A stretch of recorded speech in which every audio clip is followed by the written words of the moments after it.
Identitas kita bukan dari apa kata orang, apa kata dunia, tapi apa kata firman Tuhan. Saya sudah diangkat jadi anak Bapa yang sangat disayang dan berkenan. Dan waktu kita tahu kasih Bapa Surgawi ada di hidup kita, itu memulihkan jiwa kita, batin kita.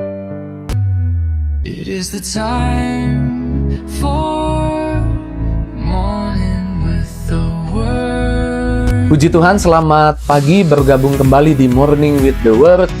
Saya percaya di pagi hari ini kita mau datang di hadapan Tuhan karena kita mau percaya hari ini banyak kebaikan Tuhan, banyak berkat Tuhan, banyak pertolongan Tuhan, banyak kekuatan yang Tuhan kasih buat kita.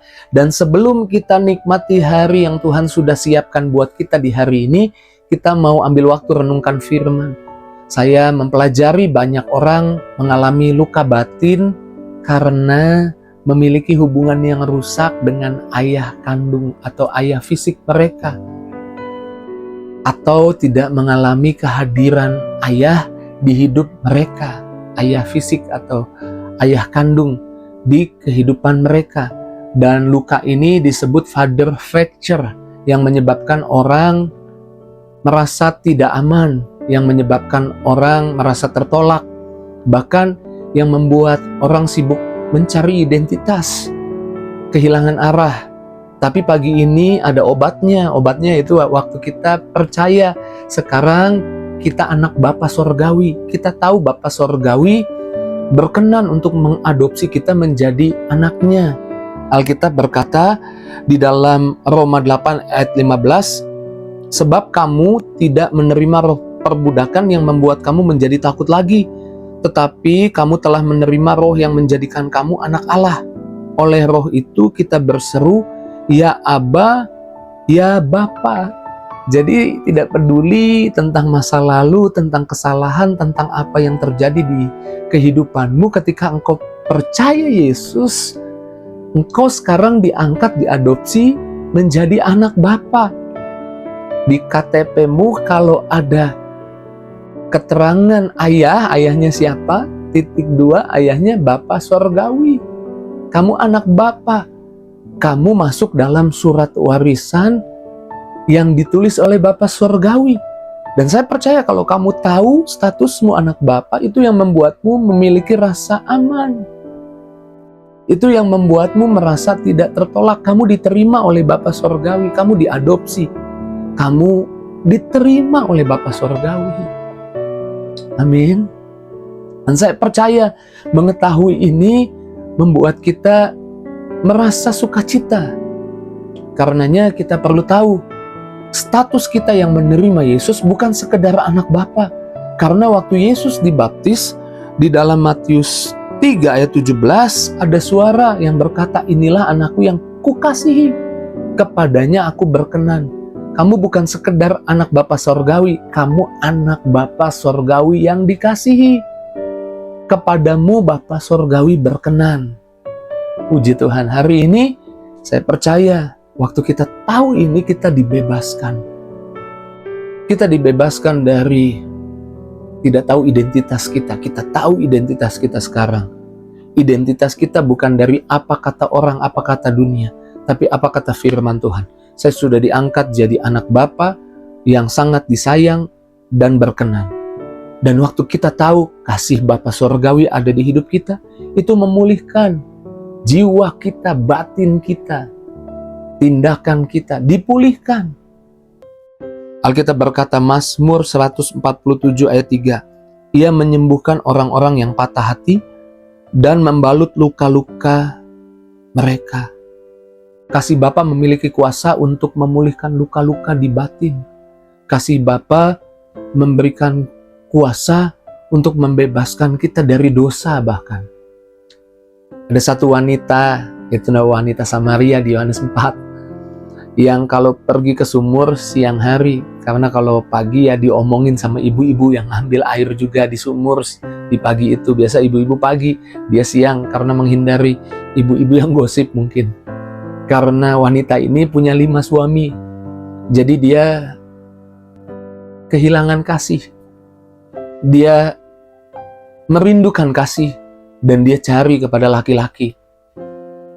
Tapi dari jumlahnya 5 suaminya, artinya tidak ada laki-laki yang bisa memuaskan batinnya, menyembuhkan batinnya. Dia kehilangan mungkin rasa kasih itu. Datang Yesus, waktu berjumpa dengan Yesus, Yesus berkata, "Di mana suamimu?" Dia bilang, "Aku belum bersuami." Yesus bilang, "Tepat katamu, karena kamu punya 5 suami, dan sekarang yang bersamamu bukan suamimu, jadi 6. Dan Yesus adalah laki-laki yang ketujuh yang datang, yang nanti memulihkan dia. Dan kemudian wanita ini berbincang-bincang. Yesus berkata bahwa Yesus adalah air hidup. Artinya, barang siapa minum air dari Yesus, dia tidak akan haus lagi, dia dipuaskan. Yesus sedang berkata, selama ini kamu gak tahu identitasmu, itu yang membuatmu memiliki rasa haus. Dan dunia gak bisa menyembuhkan rasa haus itu. Laki-laki sampai 6 juga gak bisa memuaskanmu rasa haus akan kasih itu. Kau harus tahu bahwa Bapa Sorgawi mengasihimu. Dan akhirnya wanita ini disegarkan, dipuaskan, dipulihkan, dan memberitakan Yesus ke seisi kampungnya. Mengetahui kasih Bapa memulihkan luka batin, membuat kita puas. Kita nggak cari kasih dari dunia, tapi kita justru menawarkan atau memberikan kasih kepada dunia. Karena wanita ini berakhir dengan menceritakan kasih Bapa, kasih Yesus ke seisi kampungnya. Dari orang yang mencari kasih, dipenuhi kasih sehingga bisa menceritakan kasih. Karena engkau nggak bisa memberi apa yang engkau nggak punya. Wanita ini sudah punya kasih Yesus, kasih Bapa Sorgawi, sehingga dia memberitakan, membagikan kasih Bapa. Jadi yang pertama, mengenal Bapa, kita tahu identitas kita anak Bapa yang sangat disayang, berkenan, dan itu memulihkan jiwa kita.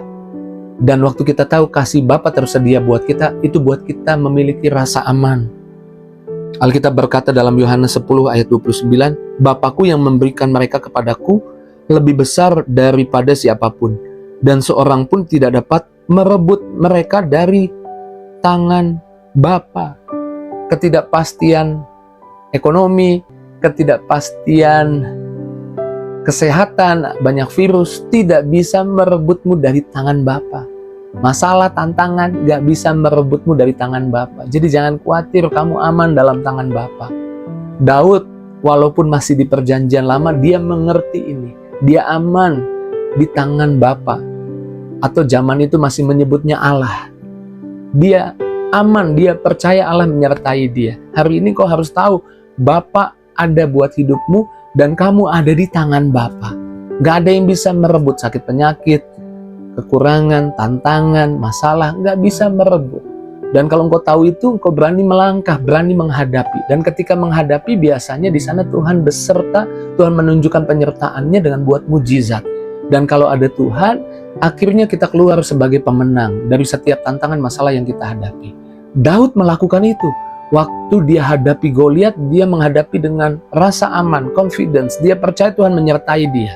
Dia bilang, "Engkau mendatangi aku dengan lembing dan tombak, tapi aku mendatangimu dengan nama Tuhan semesta alam." Dia percaya Tuhan bersama dia. Dan Goliat dikalahkan. Saya percaya kasih Bapa memulihkan kita. Buat setiap kita yang hari ini mengalami luka batin, saya mau katakan bahwa Bapa Sorgawi ada buat hidupmu. Kamu sudah diadopsi jadi anak Bapa yang sangat berkenan, bahkan yang sangat dikasihi, dan itu bisa memulihkan jiwamu, itu bisa membuatmu merasa aman. Puji Tuhan. Mari ambil waktu renungkan firman Tuhan yang sungguh menyegarkan, menguatkan kita ini. Terima kasih Tuhan buat firman, perkataan yang sungguh mengingatkan lagi kami bahwa kami anak Bapa Sorgawi. Kami aman, Tuhan bersama kami. Terima kasih buat firman-Mu, Tuhan terus dimuliakan, ditinggikan. Lewat program Morning with the Word ini, biarlah terus diberitakan kasih Bapa ke seluruh bumi ini. Di dalam nama Yesus.